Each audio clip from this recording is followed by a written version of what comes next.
राधा स्वामी जी। आज का जो समय चल रहा है, अक्सर ही हम देखते हैं कि माँ बाप को बच्चे जब बड़े हो जाते हैं तो उनकी कदर भूल जाते हैं, लेकिन कभी भी इस बात का एहसास भी नहीं करते कि पता नहीं उन्होंने हमें किन हालातों में हमारी परवरिश की होगी। आज की जो साखी है वह भी एक ऐसी ही है और बहुत ही अच्छी हमें इससे सीख मिलेगी। एक परिवार था जिसमें माता पिता और उनका एक बेटा था। बहुत ही प्यार करते थे अपने सतगुरु को, सत्संग पर जाते थे, भजन सिमरन भी करते थे। उन परिवार का जब बेटा बड़ा हुआ तो माँ बाप सोचने लगे कि एक अच्छा परिवार सत्संगी हमें मिल जाए, जो लड़की हमारे घर हो उसके बहुत अच्छे संस्कार हों तो हमारा खुशी से परिवार रहेगा। वैसा ही हुआ। एक अच्छे सत्संगी परिवार में उस लड़के का रिश्ता तय हो गया, शादी भी हो गई। बहुत ही खुशी खुशी से दोनों परिवार एक दूसरे के साथ अपना प्यार निभा रहे थे। समय बहुत रफ्तार से बीत चुका था। 2 से ढाई साल जब शादी को हो गए तो जो लड़के का पिताजी था, अचानक ही उनके दिल में दर्द हुई और बहुत ही उनकी तबीयत खराब हो गई।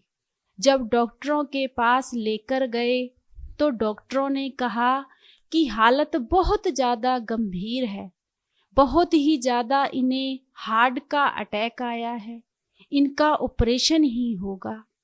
तो परिवार वाले कहने लगे कि आप इनका ऑपरेशन कर दीजिए। जब ऑपरेशन हुआ तो ऑपरेशन भी ठीक ठाक हो गया। कुछ दिन वह हॉस्पिटल में रहे, लेकिन जो पिताजी थे उनकी हालत सही नहीं हो रही थी। उन्हें फिर से एक अटैक आया और उनकी मौत हो गई।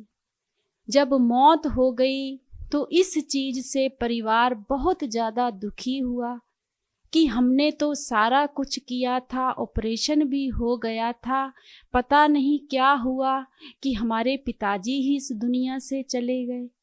अब घर में आना जाना शुरू हो गया। जो माता थी उनसे सभी लोग एक ही बात कहते थे कि अभी तो कुछ भी समय नहीं था, उनकी कुछ उम्र भी नहीं थी, इतने जल्दी पता नहीं क्या हो गया है। माता सतगुरु को बहुत मानती थी और उन पर भरोसा भी बहुत करती थी, तो वह एक ही बात कहती थी कि यह जीवन तो बहुत थोड़ा है, जिंदगी और मौत सतगुरु के हाथ में है, जाना तो एक दिन सभी ने वहीं पर है, समय समय की बात है, जो उसका हुक्म था हो गया।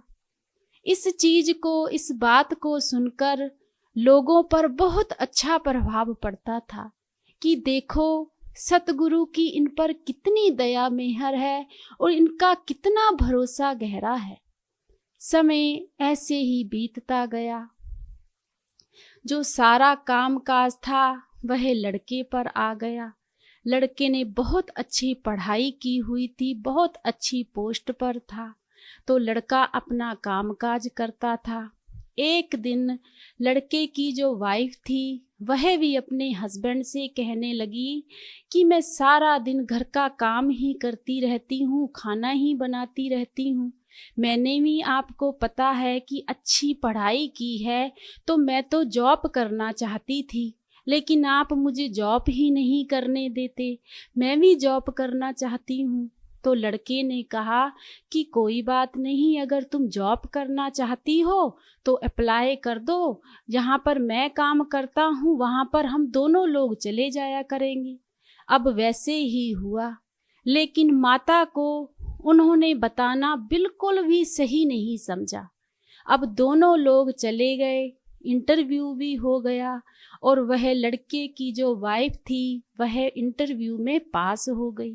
जब सारा कुछ हो गया तो घर पर आए तो आकर माता से कहने लगे कि माता ऐसा है कि अब तुम्हारी बहू की भी जॉब लग गई है तो हम दोनों ही काम पर जाया करेंगे।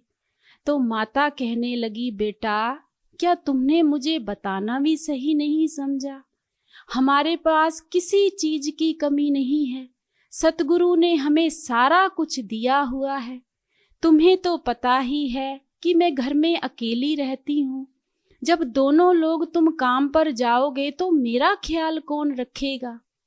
तो जो लड़का था वह माता से कहने लगा कि माता पता नहीं कैसे बच्चों जैसी बातें करती हो तुमने तो जो जिंदगी जीनी थी अपने तरीके से जी ली, अब हमें भी अपनी जिंदगी जीने दो। आपके चक्कर में हम सारा दिन घर थोड़ी बैठे रहेंगे। लड़के ने बहुत ही बुरी तरीके से अपनी माँ से बात की। ऐसे ही समय बीतता गया और जो माँ थी वह इन चीजों को देख देख कर बहुत दुखी रहने लगी। अब ऐसे ही समय गुजरता गया। धीरे धीरे जो टाइम था हस्बैंड वाइफ का घर आने का वह भी बहुत लेट होता रहा। कभी कभी वह रात के 9 बजे आते थे, कभी कभी 10 बजे आते थे। ऐसे बहुत दिन तो वह माता देखती रही। एक दिन सुबह जब माता ने बच्चों से कहा कि बेटा जहाँ पर तुम काम करते हो वहाँ पर छुट्टी तो 5 बजे ही हो जाती है, लेकिन आप लोग इतनी लेट आते हो कि आपको एक सेकंड के लिए भी नहीं पता कि हमारी माता घर में अकेली है। तो जो बहू थी वह कहने लगी, क्या मम्मी जी आप अपने लिए 2 रोटी भी नहीं बना सकते हो? आप घर का क्या थोड़ा बहुत काम भी नहीं कर सकते हो? क्या आप हम पर ही डिपेंड हो? तो माता कहने लगी, बेटा सुबह जब आप चले जाते हो तो घर का सारा काम मुझे करना पड़ता है, थक जाती हूँ मैं। शाम को भी मेरी आंखें तरस जाती हैं आप लोगों को देखने के लिए, लेकिन आप आते ही नहीं हो। और अब तो आप इतनी रात को आते हो कि मुझे कहीं तसल्ली ही नहीं मिलती है। तो बहू कहने लगी, हम आपकी वजह से अपना काम तो छोड़ नहीं सकते। उन पर कोई भी असर नहीं हुआ। ऐसे ही समय बीतता गया। धीरे धीरे अब तो इतना टाइम होने लगा था कि 12-12 भी बज जाते थे। माता यही देखती रहती थी कब आएंगे और कब मैं दरवाजा खोलूं। एक दिन माता बहुत दुखी हो गई। फिर से माता ने बच्चों से कहा कि बेटा अगर तुम्हारा ऐसा ही बर्ताव रहेगा तो मुझसे यह सहन नहीं होता। मुझे सतगुरु का भजन सिमरन भी करना होता है, सुबह जल्दी उठना होता है, लेकिन तुम्हारी वजह से मैं भजन सिमरन नहीं कर पाती हूँ। तो वह जो लड़का था कहने लगा कि हम कौन आपसे कुछ कहते हैं, ना तो हम आपसे कहते हैं कि हमारे लिए खाना बनाओ या हमारे लिए कुछ करो। पता नहीं आप हम पर क्यों ऐसे बोलती रहती हो। तो माता कहने लगी कि ठीक है बेटा, अगर तुम्हें मेरी बातें अच्छी नहीं लगती ना तो जो दरवाजे की चाबी है वह 2 बनवा लो। जब चाहे तुम्हारी मर्जी हो तब आया करो, लेकिन यह जो रात के 12-12 बजे तुम आते हो मुझसे दरवाजा नहीं खोला जाता। लड़के ने वैसे ही किया, 2 चाबियां बनवा ली।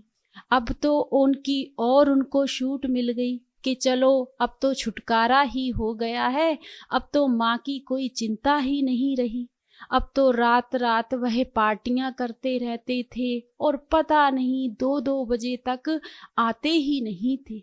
जब माता सुबह उठती थी 2 बजे अपने भजन सिमरन के लिए, तब कभी कभी देखती थी कि बच्चे अब आ रहे हैं, लेकिन माता कुछ कहती ही नहीं थी क्योंकि उनके कहने का कोई फर्क ही नहीं पड़ता था। समय ऐसे ही बीतता गया। घर के हालात दिन ब दिन खराब होते जा रहे थे। एक दिन माता ने सोचा क्यों ना मैं अपनी समधन को ही फोन करूं, उनसे ही बात करती हूँ कि ऐसे ऐसे हमारे घर के जो हालात हैं वह बहुत खराब हो गए हैं। अब माता ने अपनी समधन को फोन किया और उनको सारी बात बताई। जब समधन को सारी बात बताई तो उनके मन पर भी बहुत ठेस पहुंची और वह कहने लगी कि बहन जी, आप इतने समय से इतना कुछ सहन कर रहे हो, आपको भी पता है कि हम भी सत्संगी परिवार है और जो लड़की हमने आपको दी है वह भी बहुत संस्कारी थी, उसको तो हमने यह सब कुछ सिखाया ही नहीं था। जैसे आप बता रही हो ऐसे कैसे हो सकता है। तो माँ कहने लगी कि मुझे तो बहन जी कुछ भी पता नहीं, आप खुद आकर देख लीजिए, आपको खुद पता लग जाएगा। तो जो लड़की की माँ थी वह कहने लगी कि बहन जी आप चिंता मत कीजिए, हम कल को जरूर आएंगे। अगले दिन जो लड़की की माँ थी उसके पिताजी थे, वह लड़की के घर सुबह सुबह ही पहुंच गए। जब सुबह पहुंचे तो अभी वह सो ही रहे थे। जब सो रहे थे तो उठे, जब उन्होंने देखा कि इतनी सुबह सुबह हमारे मम्मी पापा घर पर कैसे आ गए हैं, सब सही सलामत तो है। तो माँ कहने लगी कि नहीं बेटा, वैसे तो सारा दिन तुम्हारे पास टाइम ही नहीं होता, तो मेरा मन किया कि चलो मैं अपनी बेटी से ही मिल आती हूँ। अब जो लड़की थी वह कहने लगी कि अच्छा हुआ माँ आप आ गए हो। अब जो भी चाय नाश्ता तैयार करना था लड़की ने अपनी माँ और पिताजी के लिए तैयार किया और अपने हस्बैंड से कहने लगी कि आज के लिए आप ऑफिस से छुट्टी ले लीजिए। तो जब चाय नाश्ता तैयार हो गया तो जब चाय लेकर वह लड़की आई, पिताजी को भी दी, अपनी माँ को भी दी, अपने हस्बैंड को भी दी, लेकिन जब सासू माँ को चाय देनी थी तो उनके आगे रख दी, लेकिन उनको कुछ भी नहीं कहा कि मम्मी जी आप चाय पी लीजिए या ना पीजिए। इस चीज को भी नोट किया लड़की की माँ ने। अब जो लड़की की माँ थी इन चीजों को देखकर बहुत ही उन्हें अच्छा नहीं लग रहा था। चाय नाश्ता हो गया। जब चाय नाश्ता हो गया तो जो लड़की की माँ थी कहने लगी चलो बेटा हम तुम्हारे रूम में चलकर बैठते हैं। तो लड़की कहने लगी कि चलो। जब वहाँ पर जाकर दोनों माँ बेटी बैठे तो जो माँ थी वह अपनी बेटी से कहने लगी और सुनाओ बेटा, अब तो तुम भी जॉब करने लगी हो, तो तुम्हारी तो सासू माँ बेचारी सारा दिन अकेली रहती होगी। तुम्हारे घर कौन किसी चीज की कमी थी? क्या लोड़ थी तुम्हें जॉब करने की? तुमने तो हमसे भी कोई बात नहीं की, हमें यह अच्छा नहीं लगा। तो लड़की कहने लगी कि माँ मैं सारा दिन इस बुढ़िया की सेवा कर कर के थक जाती थी, इसने हमें बहुत परेशान किया है। जब लड़की के मुंह से बुढ़िया निकला तो माँ को बहुत तेज गुस्सा आया। जब माँ को गुस्सा आया, पहले तो माँ अपनी बेटी को हाथ से थप्पड़ मारने लगी, लेकिन फिर हाथ रुक गया। लेकिन फिर माँ ने कहा कि बेटा यह जो तुमने लफ्ज बोले हैं यह तुम्हारे मुंह से निकले तो निकले कैसे? यह संस्कार दिए हैं हमने तुम्हें, वह तुम्हें बुढ़िया नजर आती है। यही बात अगर तुम्हारे भाभी और भैया मुझसे कहें तो तुम्हें कैसा लगेगा? तो लड़की कहने लगी कि माँ तुम्हें नहीं पता, इनका यह बहुत परेशान करती हैं। तो माँ कहने लगी मुझे सब पता है, उनका कैसा नेचर है, अच्छा परिवार है, तुम गलत हो। तो लड़की कहने लगी कि नहीं माँ, आप समझने में ही कोई गलती कर रही हो। तभी जो माँ थी उन्होंने अपनी समधन को भी पास में बुलाया और पास में बुलाकर कहा कि बताओ सच क्या है। तो जो समधन थी वह कहने लगी कि नहीं बहन जी, कोई बात नहीं, आप बेटी को बड़े प्यार से समझाओ, जो भी कहना है प्यार से कहो, लेकिन मैं इनकी जॉब से परेशान नहीं हूँ। कोई बात नहीं, यह अपनी जॉब पर जाते हैं, अच्छी बात है, काम करना चाहिए, लेकिन यह रात के 2-2 बजे आते हैं, 1-1 बजे आते हैं। इनके जो बाहर के हालात हैं वह ठीक नहीं है। कल को इनके घर बच्चे भी होंगे तो उनको भी यही परवरिश मिलेगी। यह ऐसे ही चलता रहेगा। मैंने कौन सारी जिंदगी इनके साथ रहना है। जिसने जाना था वह भी चला गया है और एक दिन मैंने भी इस दुनिया से चले जाना है। माँ की आंखों में आंसू आ गए। जब माँ की आंखों में आंसू आ गए तो समधन ने उस अपनी समधन को गले लगा लिया और कहने लगी, बहन जी, जब तक मैं आपके साथ हूं आपको कुछ नहीं होगा। और अपनी बेटी से कहने लगी कि बेटा देखो, यह प्यार की बातें होती हैं। आज जैसे तुम अपनी माँ के साथ, अपनी सासू माँ के साथ सलूक कर रही हो, कल को अगर तुम्हारी भाभी और भैया भी मेरे साथ वैसे ही करें। तुम जाती हो ना हमारे घर, तुम्हें पता है ना तुम्हारी भाभी मुझे कैसे खाना देती है, कितनी सेवा करती है मेरी, तभी तो मैं उसे प्यार करती हूं ना। क्या तुम्हारा फर्ज नहीं है अपनी सासू माँ की सेवा करना? तब लड़की कहने लगी कि माँ मुझसे गलती हो गई है, मुझे माफ कर दो। लेकिन मैं पहले ऐसी नहीं थी। मैं बहुत बार इन्हें कहती थी, लेकिन ये मुझसे कहते थे कि इनको इनके हालातों पर छोड़ दो, जो भी करेंगे हम अपनी जिंदगी जिएंगे। तो तब समधन ने अपने जवाई को भी अपने पास बुलाया, उनको भी पूरी बात समझाई कि बेटा अभी तुम्हारे घर औलाद नहीं हुई है। जब तुम्हारे घर औलाद होगी तुम उन्हें कैसे पालोगे, एक एक खुशियां उनकी पूरी करोगे, वैसे ही तुम्हारे माँ बाप ने भी तुम्हारी भी खुशियां पूरी की हैं। यह सारा कुछ जो भी है आज तुम्हारे माँ बाप का ही है। यह जो इतना बड़ा घर है, इतनी प्रॉपर्टी है, यह तुम्हारी कमाई हुई नहीं है, यह तुम्हारे ही माता पिता की है। कदर करनी सीखो बेटा। अगर आज उनकी कदर तुम करोगे तो तुम्हारे बच्चे तुम्हारी करेंगे। तब वह परिवार, वह हस्बैंड और वाइफ अपनी माँ की बातों की इस बात को समझ गए और उन्होंने दोनों माँ से माफी मांगी, अपनी सासू माँ से भी और अपनी माँ से भी। और वह परिवार खुशहाली से अपनी जिंदगी जीने लगा।